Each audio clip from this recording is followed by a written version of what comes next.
राजनीति में स्कोप तो है ही, राजनीति में स्कोप है, बशर्ते आपको ईमानदारी से मेहनत मेहनत राजनीति में ईमानदारी राजीव जी? हाँ, यही तो सबसे बड़ी बात है।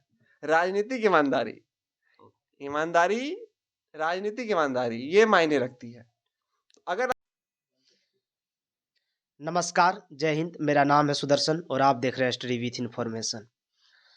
पिछले 3-4 दिनों से एक बीएचयू में एक न्यूज़ काफ़ी चर्चा में रहा है और वो है एनएसवाई का अध्यक्ष चुना जाना।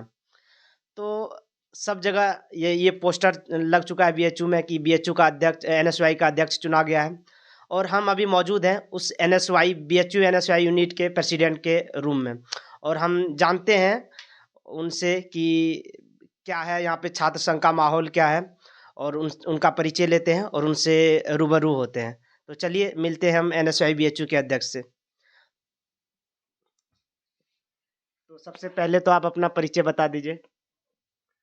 मैं Rajiv Nayan, BA final year economics honours का छात्र हूँ और मैं 18 तारीख को एनएसयूआई बीएचयू यूनिट का प्रेसिडेंट नियुक्त हुआ हूँ। इसके लिए आपका बहुत बहुत बधाई। और सवाल तो हमारा यही है कि आपने इतने सारे छात्र संगठन है, इतने सारे छात्र विंग हैं, तो आपने एनएसयूआई ही क्यों चुना? इसके मतलब आपके दिमाग में, आपके जहन में बहुत सारी बातें आई होगी कि मतलब कुछ-कुछ चीज़ें होगी जो आपको इस ओर आकर्षित किया होगा। तो वो सब क्या चीज़ें हैं जो आपको इस ओर ये सिर्फ़ मतलब एनएसयूआई में जॉइन हुए आप? आपने बिल्कुल सही सवाल पूछा है कि मैंने एनएसयूआई ही क्यों ज्वाइन किया। मैं गांधी और नेहरू की आइडियोलॉजी में बिलीव करता हूँ। मैं यह मानता हूँ कि लोकतांत्रिक मूल्य से ही इस देश में विविधता को समेट कर रखा जा सकता है। हमें हम गांधी के सत्याग्रह, नेहरू के आइडिया ऑफ इंडिया और हमारे सरदार के विचार थे, उनसे मैं बहुत ही प्रभावित हूँ। तो इसलिए मैंने एनएसयूआई को ही ज्वाइन किया। ये बहुत अच्छी बात है। आप नेहरू जी और गांधी जी के मूल्यों को आगे बढ़ा रहे हैं। इसी कड़ी में हम और एक बात आपसे जानना चाहते हैं कि ये अभी तो आपका छात्र जीवन व्यतीत कर रहे हैं और घर से भी कुछ आपका प्रेशर होगा। देन आप इस चीज़ को एक छात्र भी एक किसी इकाई का यूनिट सँभालना, देन आप स्टडी लाइफ़ इन दोनों को कैसे मैनेज कर रहे हैं आप? मतलब बहुत अच्छा सवाल किया है आपने। यह तो समस्या होती ही, कोई छात्र 12th करके यूनिवर्सिटी आता है, उसे पढ़ाई भी करनी होती है, उसे अपने माँ-बाप के अरमानों को पूरा करना होता है, बहुत सारी ज़िम्मेदारियाँ होती है, इसी बीच स्टूडेंट पॉलिटिक्स भी आती है, उसे किसी संगठन में जुड़ने का मन भी होता है, तो दोनों आपस में टकराते हैं।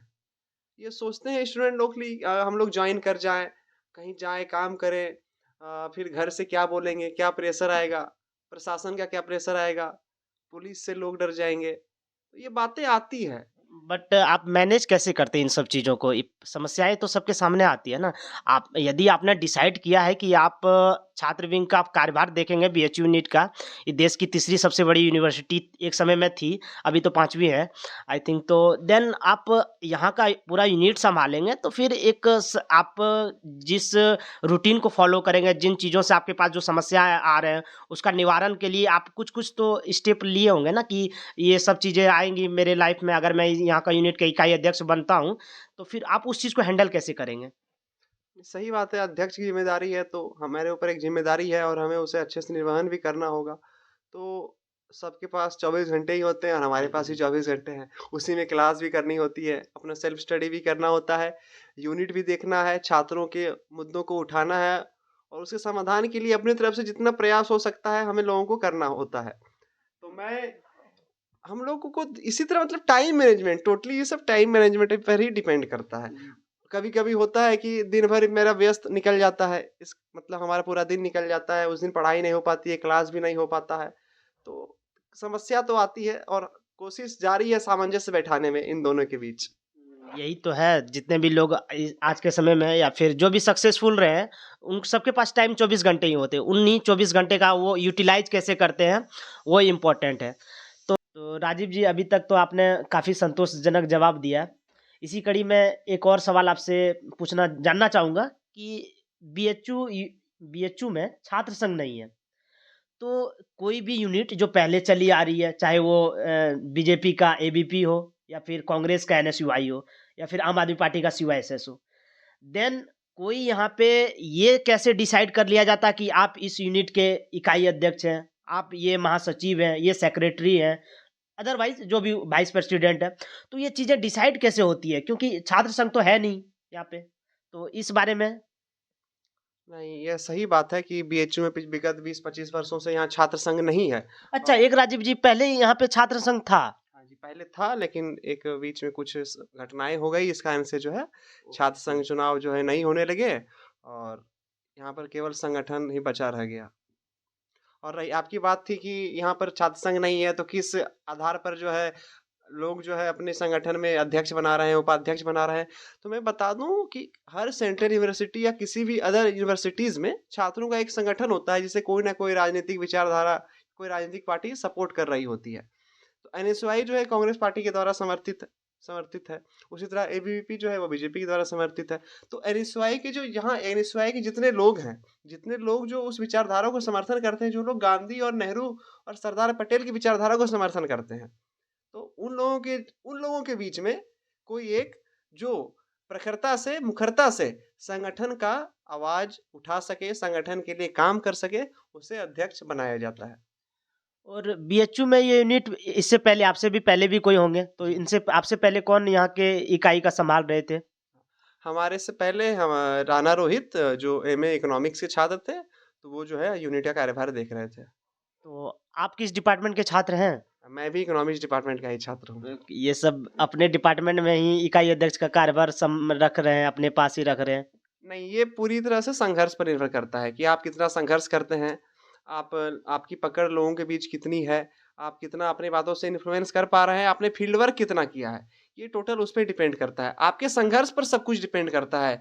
यहाँ पर ऐसा नहीं कि कोई किसी के पहचान से या किसी की अनुकंपा से किसी को कुछ मिल तो जाता आप है। स्पष्ट ये कह देना चाहते हैं कि इसमें आपकी पहचान का कोई भूमिका नहीं है? आप जी नहीं, मैं झारखंड से आता हूँ, एक पिछड़ा हुआ जिला दुमका डिस्ट्रिक्ट से मैं आता हूँ, और बहुत ही मतलब पिछड़ा हुआ इलाका है, वहाँ से हम बीएचयू आए।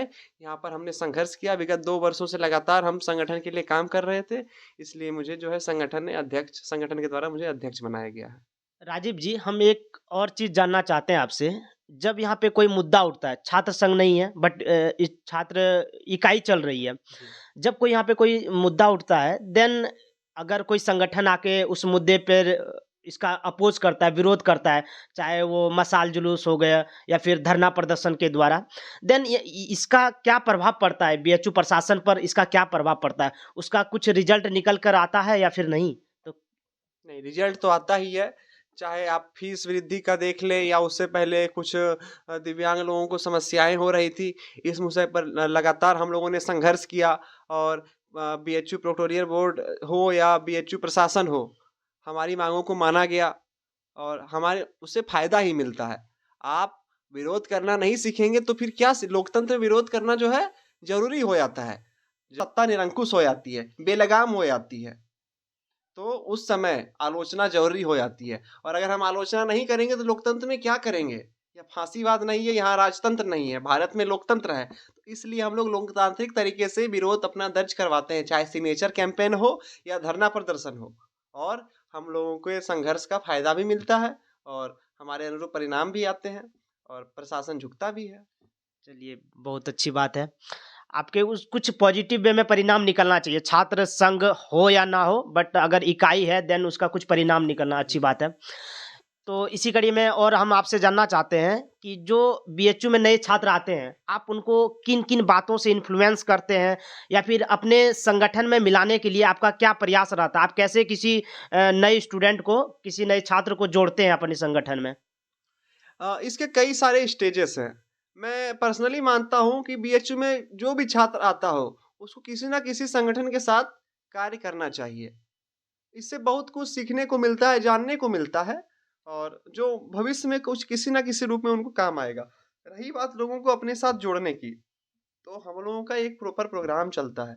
जैसे कुछ लोग हमारे लोग प्रोग्राम करवाते हैं, जैसे पेंटिंग कंपटीशन हो गया, स्पीच हो गया, गांधी जी पे, नेहरू जी पे, भगत सिंह पे, सरदार पटेल पे, सुभाष चंद्र बोस पर।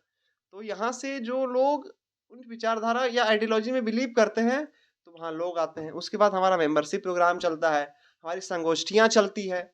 इस प्रकार से हम लोग जो है अपने से समान विचारधारा वाले लोगों को आपस में जोड़ते हैं, संगठन में जोड़ते हैं। बहुत-बहुत धन्यवाद राजीव जी आपका। राजीव जी, यदि आप लोग हम एक और सवाल आपसे करना चाहते हैं, काफ़ी सवाल हो गया, लेकिन छात्र अगर यहाँ पे जो नए छात्र हैं, अगर इस अपने राजनीति में अपने राजनीतिक करियर बनाना चाहते हैं, बीएचयू एक प्रतिष्ठित सेंट्रल यूनिवर्सिटी से, तो उनके मन में भी काफ़ी सवाल रहता है ना, तो एक समस्या ये भी है, क्योंकि यदि आप लोग प्रोटेस्ट करते हैं किसी मुद्दे को लेकर, चाहे वो रोड शो हो या फिर मशाल जुलूस हो या फिर आंदोलन हो, किसी भी प्रकार का सिग्नेचर कैंपेन हो, देन प्रशासन का भी एक रोल हो जाता है कि वहाँ पे आपको प्रशासन दबाने की कोशिश करती है, उस भीड़ में आपको तितर-बितर करने की कोशिश करती है। आप इस चीज़ को हैंडल कैसे करते हैं? आप इकाई के अध्यक्ष हैं, आप इनसे पहले भी अपने सीनियर से कुछ देखे होंगे, आप उनके 2 साल से संगठन में काम कर रहे हैं, तो आप इन सब चीज़ों को हैंडल कैसे करते हैं? हम लोग गांधी को मानने वाले लोग हैं। जब हम पर लाठियाँ बरसती है, तभी भी हम सत्याग्रह पर बैठे हुए रहते हैं। तो उनको ही झुकना पड़ता है, प्रशासन ही हमारे आगे झुक जाता है और डरने की ज़रूरत नहीं है। कहा जाता है ना, जो डर गया सो मर गया। तो हम लोग गांधी के सत्याग्रह विचारों और आदर्शों पर चलने वाले लोग हैं। जब प्रोटेस्ट करते हैं हम लोग, तो ऑब्वियस सा बात है प्रोक्टोरियल बोर्ड आएगी। वहाँ के गार्ड्स जो है वो हमसे धक्का मुक्की करेंगे, परंतु हमें अपना आपा नहीं खोना होता है, क्योंकि अगर हम अपना आपा खो देंगे तो हमारे लिए नेगेटिविटी हो जाएगी। तो हम लोग को बहुत मैनेज करने में दिक्कत आती है, लेकिन हम लोग कर लेते हैं। उतनी समस्याएँ नहीं होती है। समस्याएं होती है, लेकिन अपने अनुभव से उसका समाधान निकाल लेते हैं। चलिए, बहुत अच्छी बात है। तो राजीव जी, आपसे इस कड़ी में अंतिम सवाल हम जानना चाहते हैं और जो काफ़ी महत्वपूर्ण है, आपके दृष्टिकोण से, जो वीडियो देख रहे हैं उनके दृष्टिकोण से भी। राजीव जी, आपने एक राजनीतिक इकाई को चुना है, तो आपके ज़हन में, आपके मन में कुछ बात तो होगी ना कि हमको इस राजनीतिक क्षेत्र में करियर बनानी हो, या फिर आप इसको स्कोप के नज़रिए से कैसे देखते हैं? राजनीति में स्कोप तो है ही, राजनीति में स्कोप है, बशर्ते आपको ईमानदारी से मेहनत मेहनत राजनीति में ईमानदारी राजीव जी?